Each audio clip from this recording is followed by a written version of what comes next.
Hey guys, Morgan's Maintenance. Today's video, we're going to take a look at a circuit breaker finder that Klein Tools sent me out. This is a digital circuit breaker finder with LCD. Part number is ET350. So the previous model was the ET310. I've mentioned before that this has been one of my favorite circuit breaker finders as far as the least amount of wrong breakers that I've tripped and using this. It tends to find the right one a majority of the time, and it's really performed well for me. And this one only comes in at 44 bucks. It's quite a bit cheaper than the newer model, which comes in at 80 bucks. But the circuit breaker transmitter, as far as what you plug in, is a digital GFCI tester, a lot like the RT250 right here, which cost you another 25 bucks. So if you take the 44 bucks, 25 bucks, add those together, I don't think this is too bad of a deal. It would ultimately end up just being, if you've already bought these, whether or not you want to spend that double money to upgrade so that it will have all these new features that I'm going to show you on this one. Now, in both cases, this old circuit breaker finder, the ET310 and the ET350, the new one, they're only going to work on circuits where you already have power and you're wanting to turn that breaker off and you're wanting to find it. So if you want something where you can find what breaker it is or trace a circuit, whether it has power or whether it doesn't, you're still going to have to go up and get the ET450, which is like 300 bucks. A lot more money. Now, if you buy this, you don't need really any of this unless you want that GFCI tester. But a lot of people don't really need this. So this is probably the better thing for most people out there. You're normally going in somewhere, you're wanting to turn off the power to do the work. This is what you're going to need. So I'm going to go ahead and get this thing out of the package. I'm going to talk about basically in this video, what are the differences or what are the upgrades between the older model, the ET310, and then the ET350. But let's go ahead and jump into the differences. So once we have it out of the package and we start getting into the differences, one thing that I noticed right off the bat, and I'm not 100% positive that my ET310 didn't come with anything, but I'm pretty sure I didn't get a case with it. This newer model, the ET350, does come with a Klein Tools case. It has the instructions and all that kind of stuff in it. And you can put both the tester and the transmitter inside there, close it up, and use it like that. Another difference that goes into it is the ET310 takes a 9-volt battery in here, and then the tester itself, it doesn't take anything because it is just something that you plug in. Again, you can only use it on circuits with power. You're going to plug it in, and that's going to power up the transmitter whenever you have power. But this right here takes a 9-volt battery, whereas the new model, the ET350, we open this up, you can see it does take 2 AAA batteries, so maybe that's easier for you to find than a 9-volt battery. And you just put them in like so. They did include these 4 batteries inside the package as well. And then you're just going to tighten this up. I also like that these screws take a Phillips number 2 as far as tightening and loosening. Sometimes whenever you get stuff like this, it takes a little precision driver and you might not have that on you at the time. So that is the batteries inside the receiver part of it. Now the transmitter, same thing. It has this little flap. You loosen up the screw. I'd already done that. It takes 2 AAA batteries as well.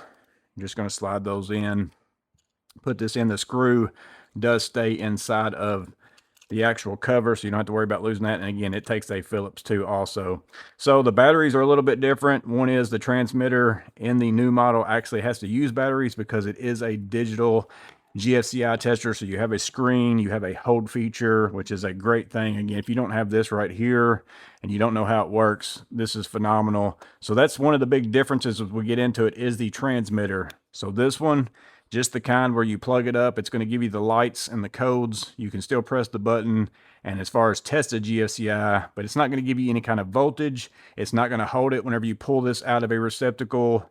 You're no longer going to know what's going on with it. Whereas with the digital one, I can turn that on right here. You can see I'm going to have some LCD screen right here. It's going to actually give me what the results are of voltage. And then also it's going to spell out to me if I've got the correct wiring right here, it's going to be green. If I've got it false, it's going to be red. But it's going to tell me open neutral, open hot, reversed neutral hot. Whatever it is, it's going to give me that information right here. But the biggest thing that I like about the digital one is whenever I pull it out of a receptacle, that information, it remains on the screen itself. That's why I love this one right here, because there's so many times where I have to stick this in somewhere where I can't get my head, especially like underneath the cabinets or something like that. I can pull it out and actually read what those results are and see what's going on with that. So the transmitter, by far, the #1 reason why I absolutely love this, because I love this right here. And it's kind of putting, again, best of both worlds right there together.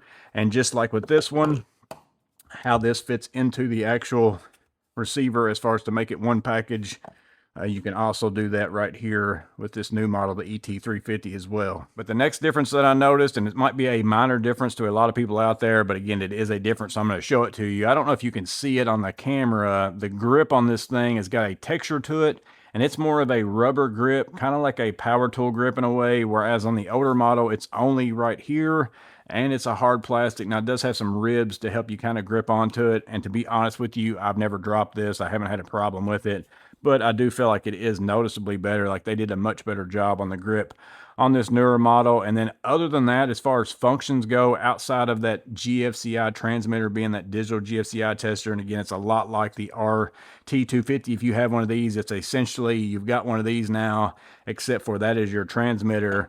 But now we're going to get into the actual features itself. You see I have a button here on select, and then I've got NCV and flashlight. So it also has a non-contact voltage tester and a flashlight. That's something that the older model doesn't have. So I'm going to turn it on here, and then I'm going to press and hold NCV. You're going to see NCV show up. Hopefully you can see that. I can't see it in my screen, but I think it should be showing up. And then if I bring this up here, you can see I've got a, bar that goes up and down based on how much voltage is detecting.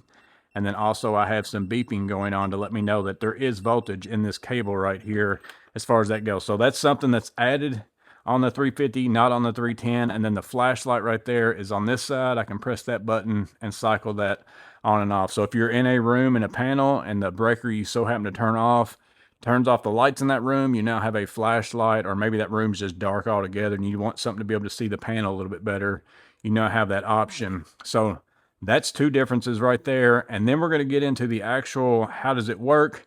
I'm going to show it to you, but I'm going to go ahead and go through it here as well. So this does the same exact thing as the ET310. It goes through the learning process and then goes to the locate process. And what you're supposed to do is go through the entire panel in the learn process, and then it goes into the locate. That's going to help you be more accurate. I think a lot of times the reviews that are negative on these that say, it just never found the right breaker, I often sometimes wonder if people are using it incorrectly. So we're going to go back and cycle the on button. I'm going to turn it on. Now you can see we're in learn mode right there. So this is the mode that you want to go through the entire panel. Every breaker that you've got, go through the entire thing. Let it kind of figure out how that panel works. Let it kind of test out where it's getting the signal to. Once you go through the entire panel, that's when you hit select, move over to locate, and then you go through the panel again, and then the odds of you finding the correct breaker is going to be a lot better. So you also have the screen here that's digital to tell you that you're in learn mode or you're in locate mode. Also, you have a kind of meter there to tell you how much it's reading a signal, as far as maybe you've got a couple breakers that you might hit on a little bit. One's a little bit more powerful than the other. So this is just overall a easier, more user-friendly thing to let you know that you're going through the learn mode. Okay, now you're ready to locate a breaker. It's kind of telling you need to make sure you're in learn mode first, go through everything, and it even gives you those steps right here on the side of the thing as well. So that's the main differences. You've got a digital GFCI tester that is now your transmitter. It's a lot better screen, a lot better maybe instructions. You get a case. All in all, I think it's well worth it. But ultimately, let me go ahead and show you actually how it works as far as in a breaker box. And then again, you can hopefully make the decision if whether you need to upgrade, or maybe it's your first purchase. Do you want to save a little bit of money, or do you want to get the newer model? But let's go ahead and go to a panel. So as far as using this, again, I'm going to remove that digital GFCI tester, which is also the transmitter. And if I'm working on a circuit that has power, I don't even have to press the power button to turn this on. It's going to come on automatically. Once I plug that in, you can see I have 118 volts, and then I also have correct voltage. And then again, the nice feature about this one, it has the hold feature. I can remove it and still see all that information in case I put this somewhere where that's hard to see. So now I'm just going to turn on the actual receiver, press power. You're going to see the word learn right here. It's going through the process. You come over to the panel, go up and down all the breakers. You can see I'm even still getting some hits right there, but I'm in learn mode right now. I'm not trying to locate a breaker. So I do like how in learn mode, it doesn't even give you like a beep as if you're trying to locate a breaker. So again, I think this is more user friendly. Once I go through them all, I'm going to press select and go into locate mode. Now go down the same exact breakers. You can see I'm getting a hit right here on this one. But I'm going to go ahead and just see for giggles. We'll go down the rest of them. I'm getting nothing. So I'm going to go back to the one I got a hit on. I'm going to flip it. You can see I lost the signal now. Also, if I come over here, I do have the hold feature, so it looks like I have voltage and it's still plugged up. But again, if you see this blinking, that's because it's the hold feature. Now you can see I've lost power, so I did locate the right breaker. But there you go, guys. There is the Klein Tools ET350 digital circuit breaker with LCD. Again, 80 bucks, but if you add the 45 bucks for this and the 25 bucks for this, I think it's a no-brainer. If you haven't bought one yet, it's well worth paying that extra money up front. I don't think you're going to be mad about it. But again, you know what you do, how much you use one, whether or not it's a good fit for you. Ultimately, you're the only one that knows the answer to that. Hopefully this video helps you make that decision. But as always, let me know in the comments below what you guys think about it. If you've had this and been using it, drop your feedback in the comments below as well. As always, I hope this video was useful. You guys stay safe. Have a blessed day. I'll see you in the next video.